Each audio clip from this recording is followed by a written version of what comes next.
Morning বন্ধুরা, কেমন আছো তোমরা সবাই? আই হোপ সবাই খুব ভালো আছো, আর আমরাও বেশ ভালোই আছি।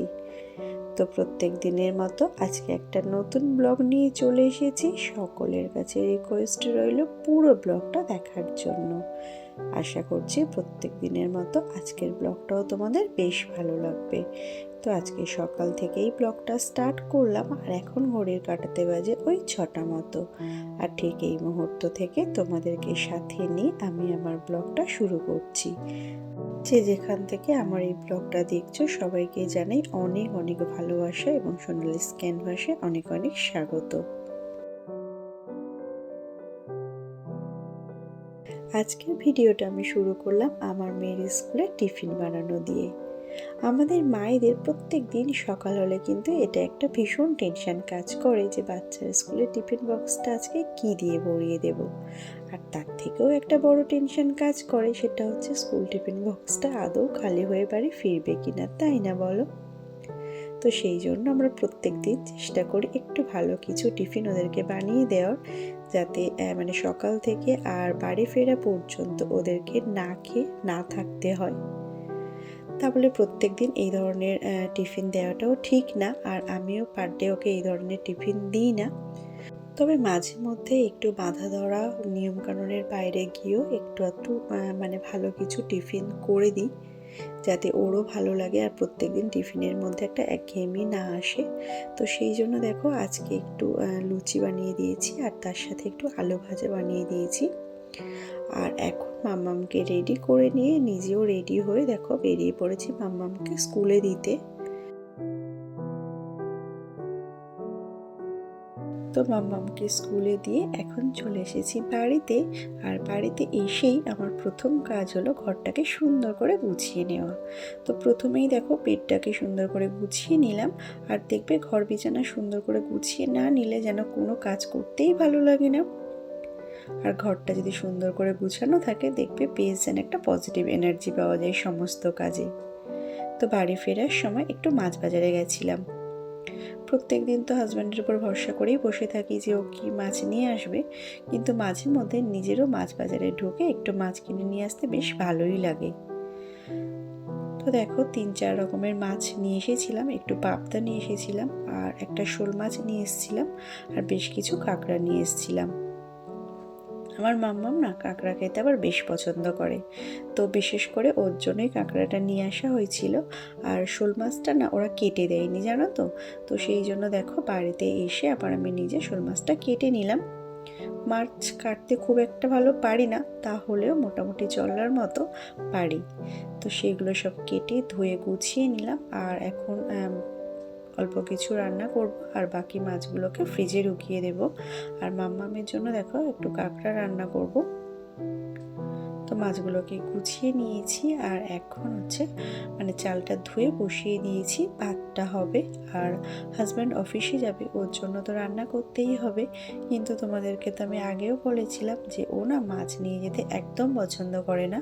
তো সেই জন্য ওর জন্য একটু ডিমের ঝোল করে দেব, আর আমাদের জন্য একটু মাছ রান্না করব।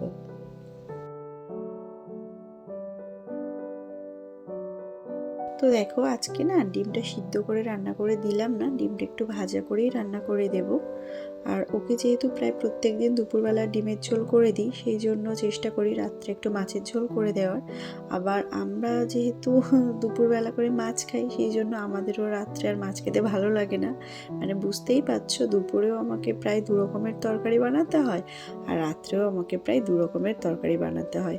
কারণ ওকে যেহেতু দুপুরবেলা ডিম দিই, আবার রাত্রে তো ডিম দেওয়া সম্ভব না। কিন্তু আমার হাজব্যান্ড এমন একজন মানুষ, জানো তো, ওকে যদি আমি দুবেলাই মানে ডিমের ঝোল করে দিই, ও কিন্তু বেশ পছন্দ করে। ও কিন্তু মাছ খেতে না একদমই পছন্দ করে না। তো যাই হোক দেখো তরকারিটা প্রায় হয়ে এসছে, ডিমগুলো দিয়ে দিলাম। আর এদিকে দেখো 2টো মাছ ভাজা বসিয়ে দিয়েছি, কারণ আমি আর আমার মেয়ে দুজনেই খাবো, শ্বশুর শাশুড়ি কেউ বাড়িতে নেই। তো আমার ডিমের ঝোলটা হয়ে গেছে, আর শুধু তো একটা তরকারি দিয়ে ভাত দেওয়া যায় না, তাই না বলো? তো সেই জন্য চটজলদি যেটা হয় সেটা হচ্ছে বেগুন ভাজাটা। খুব কম টাইমের মধ্যে হয়ে যায়। তো সেই জন্য দেখো একটু বেগুন ভাজা করে দিচ্ছি। তো ওকে ডিমের ঝোল আর বেগুন ভাজা দিয়ে দেব। আর আমি এদিকে দেখো কাঁকড়াটাকেও ভাজতে বসিয়ে দিয়েছি। তো ও এখন গেছে মেয়েকে স্কুল থেকে নিয়ে আসতে। মেয়েকে স্কুল থেকে নিয়ে মানে বাড়িতে দিয়ে তারপরে ও অফিসে বেরিয়ে যাবে। তো সেই জন্য ওর ভাতটা আমি এখানে গুছিয়ে রেখে দিলাম। ও মেয়েকে দিয়ে তারপরে ভাতটা নিয়ে অফিসে বেরিয়ে যাবে। তো কিছুটা রান্না কমপ্লিট হয়েছে, এখনও কিন্তু বেশ কিছুটা রান্না মানে বাকি আছে।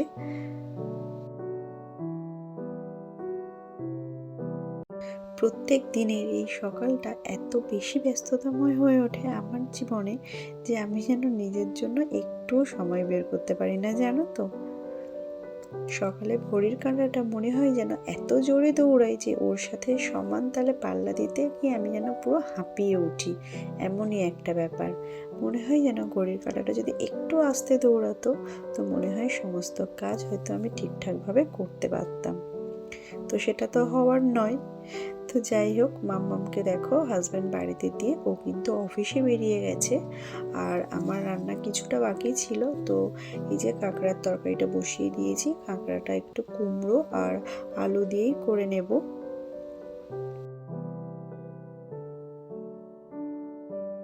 তো দেখো আমার কাঁকড়ার তরকারিটা হয়ে গেছে আর মোটামুটি মাছের ঝোলটা কমপ্লিট হলেই আমার আজকের রান্নাটা কমপ্লিট হয়ে যাবে। তো মাছের ঝোলটাও বসিয়ে দিয়েছি আর মাছগুলোও দিয়ে দিলাম।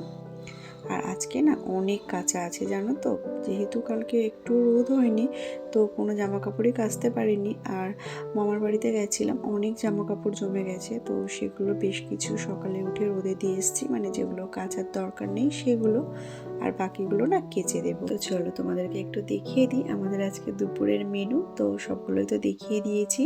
আর সকালে ডিমের ঝোলও একটু ছিল, আর না একটু থানকুনি পাতা বেটে দিয়েছি। থানকুনি পাতাটা কিন্তু বেশ উপকারী একটা খাবার, তাই না বলো? তো মাঝে মধ্যে যখন সময় হয় তখন মাম্মামের জন্য কিন্তু আমি এরকম থানকুনি পাতা বেটে দিই। গরম ভাতের সাথে খেতে খুব একটা খারাপ লাগে না, আর তার থেকে বড় কথা অনেক বেশি উপকারী একটা খাবার। তো যাই হোক, রান্নাবান্নাটা কমপ্লিট করা হয়ে গেছে আর এখন দেখো নিজের জন্য একটু সময় বের করতে পেরেছি।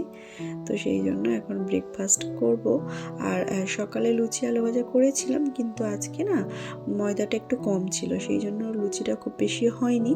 আর বাকি যেটুকু ছিল মাম্মামকে দেওয়ার পর সেটা না হাজব্যান্ডকে অফিসে বেরিয়ে গেছে। তো সেই জন্য একটু ঘরে রুটি ছিল, তো ভাবলাম ডিম দিয়ে ডিম টোস্ট করে নিই। তো এগুলো খেয়ে নিয়ে তারপরে হচ্ছে বেশ কিছু জামা কাপড় আছে সেগুলো কেচে মাম্মামকে স্নান করিয়ে দেব। আর তারপরে আমি স্নান করব। আর তারপরে তো পুজো দেওয়া আছেই, আজকে পুজোটা দিতে না অনেক দেরি হয়ে যাবে গো। কিন্তু কি আর করা যাবে বলো, কিছু তো করার নেই। তো যাই হোক, খাওয়া দাওয়া কমপ্লিট করে দেখো এখন একটু সমস্ত কিছু গুছিয়ে নিচ্ছি। ভীষণ খিদে পেয়ে গেছিলো গো। তো সেই জন্য এগুলো গোছাতে না একদম ভালো লাগছিল না। তো খাওয়া দাওয়াটা সেরে এখন এগুলো গোছাতে চলে এসেছি। আর চলো, আজকে আমার এই ব্লগটা যদি তোমাদের ভালো লেগে থাকে তো প্লিজ একটা লাইক দিয়ে দিও, কারণ তোমাদের একটা লাইক পরবর্তীকালে আরও অনেক ভালো ভালো ভিডিও বানাতে আমাকে অনেক বেশি মোটিভেট করবে।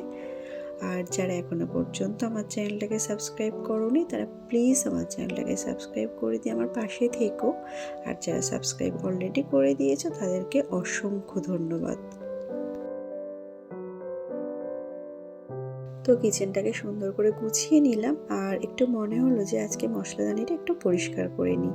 প্রত্যেক দিন হয়তো পসিবল হয় না পরিষ্কার করার, কিন্তু মাঝে মধ্যে যখনই সময় পাই আমি কিন্তু মশলাদানিটাকে সুন্দর করে পরিষ্কার করে নিই।